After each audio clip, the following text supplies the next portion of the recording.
My name is Jesse, and I work with small businesses in the government marketplace. You're listening to FedBiz 5, where you get informed, get connected, and get results on everything government contracting.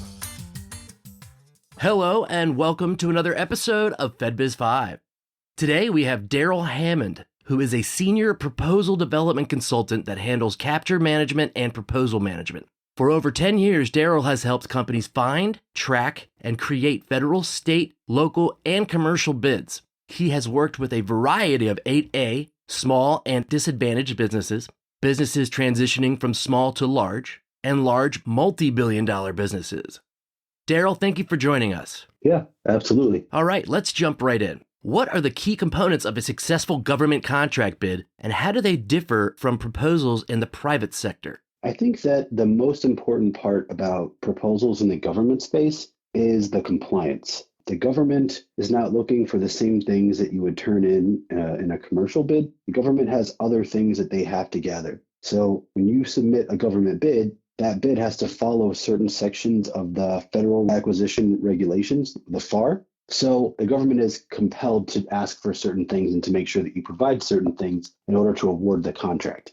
So those are the primary things that are different. It's just a lot of it's going to be compliance. A lot of it's going to be just making sure that you put together an outline that is compliant to the solicitation, right? That means that you pull out all the things that you have to submit and you put them into a document and you have a place for them with the directions and the evaluation criteria. And that usually helps people get off to a good start and make sure that they don't forget anything during the course of that bid. Wonderful, thank you. So my next question, what common mistakes do businesses make when submitting bids, and how can they avoid them? I think that common mistakes that people make is they don't always have a good understanding of how many people they need. This is especially true of smaller businesses and people that have not worked in government contracting before. I would say not understanding how many people you need or the type of skill sets that you need. That's very common. And then I would say having never seen a bid before, right? So if you've never seen a bid for a government contract in your sector, it's going to be very hard to deliver something that's on par with that or that is going to be,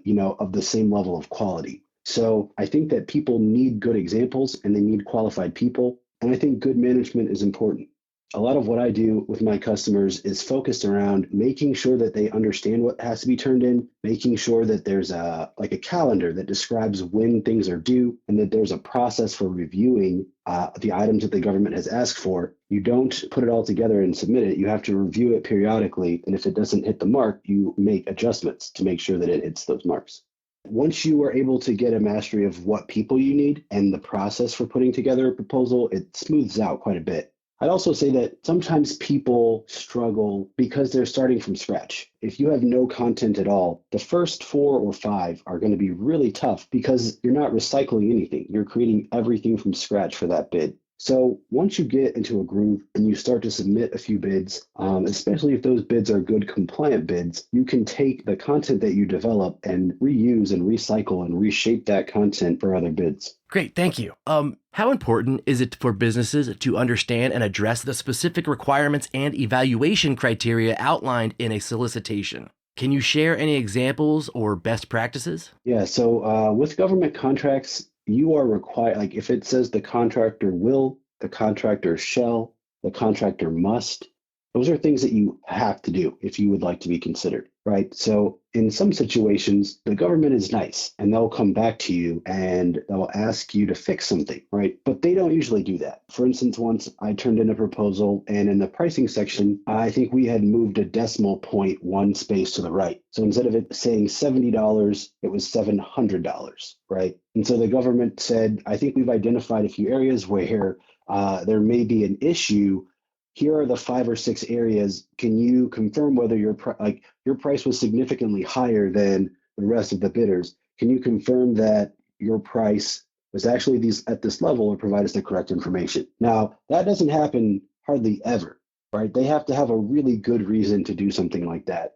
And this was a very, very large bid with a lot of complex things. But typically, if you miss a compliance item, if you miss a couple, if the proposal, let's say, calls for past performance or previous experience that is of a similar size, scope, and complexity to the contract you're bidding on, you can't provide that, like that kind of ends your bid. So you can have a lot of the things, but not all of the things, and very easily get disqualified. So making sure that you understand what the government is asking for and making sure that you provide them with everything that they've requested, it's very, very important, or that you are not usually qualified to receive an award. So, what resources would you recommend for businesses looking to enter into the government contracting marketplace or improve their proposal writing skills? Proposal writing is pretty tough. I would say that there are a lot of people inside of the proposal and business development space. On the federal side, I'd say that of every 10 people that you encounter, maybe 3 of them or 4 of them on the highest end would be good writers. So I think you need to have a really good understanding of what needs to be turned in. And I think that a lot of times it can be done better if you speak it first and then write it later. The government is asking a series of very, very technical questions. So you always have to make sure that you're answering the question, right? Look at the shalls, look at the wills, look at the musts, and speak your response and record it. It might be easier than to transcribe it into text from there, right? You can at least get your ideas onto paper. For people who are not good writers, the writing is the hardest part. And I think that one of the techniques that people use in the industry to help engineers, for example, who are, a lot of those guys are incredibly intelligent, but the stuff that they're talking about is very process oriented and it's very detailed. So helping them to get their ideas from in their head to on paper, a good proposal writer or proposal manager will do that with an interview.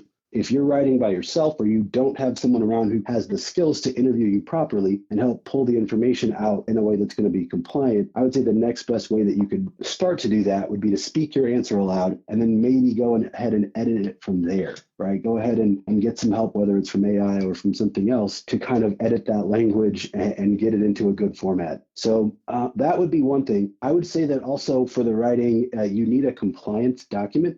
A lot of times when you put together a bid, you create what's called an annotated outline. And that annotated outline will have a section that leaves space for every single requirement that you have to respond to that the government has provided you. So typically, response outline will contain a different header level for every evaluation criteria and all of the things that come out of the statement of work that you need to write to, right? And the annotated part is where you have to look at the instructions and the evaluation criteria, and then anything from inside of, the technical specs or the statement of work or the PWS, and you have all those things in one place. Once you get those down and you have a compliant outline, it's much easier to write to what the government needs and understand how they're going to evaluate it all in the same place.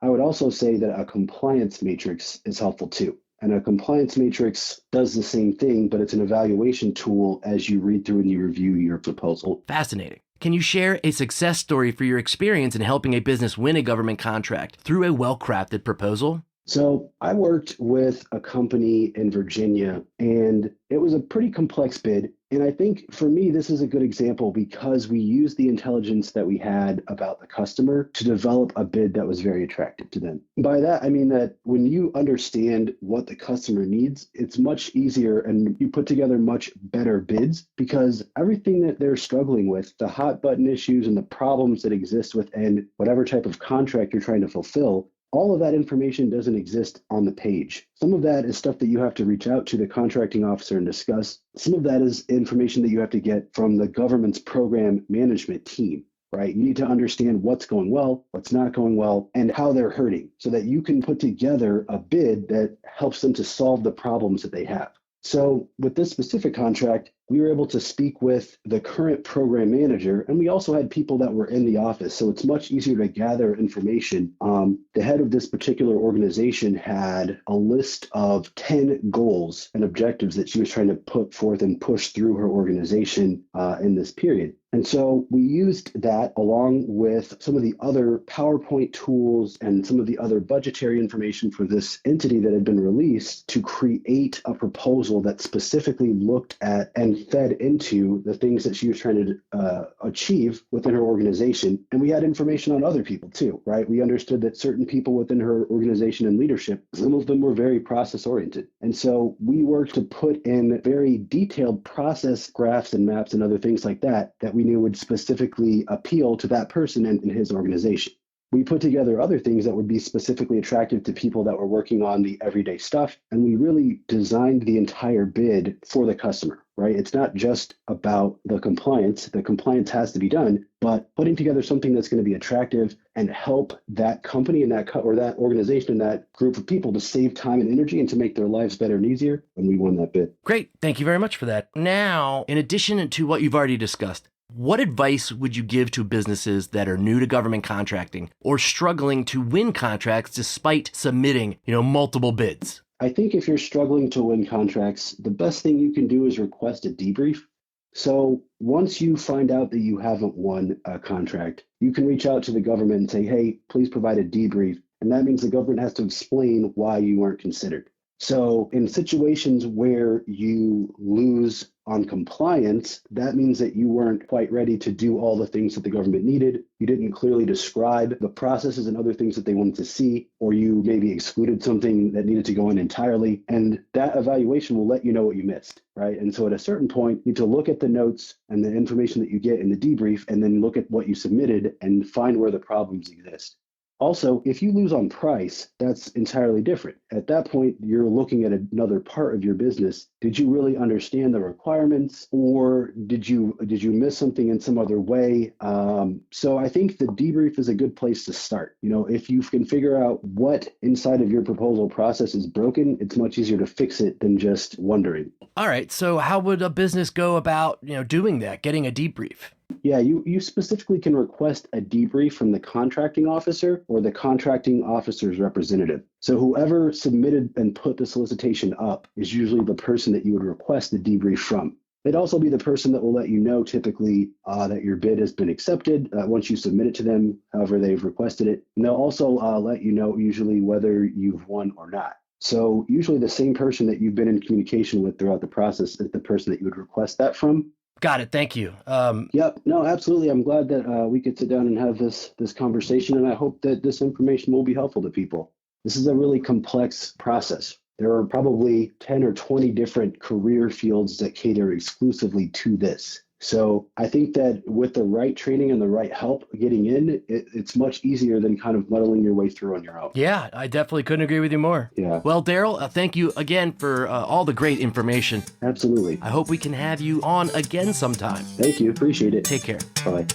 This concludes this week's episode of FedBiz 5, where you get informed, get connected, and get results. Today's podcast is sponsored by FedBiz Access, government contracting made simple. Visit them at fedbizaccess.com or contact them at 888-299-4498.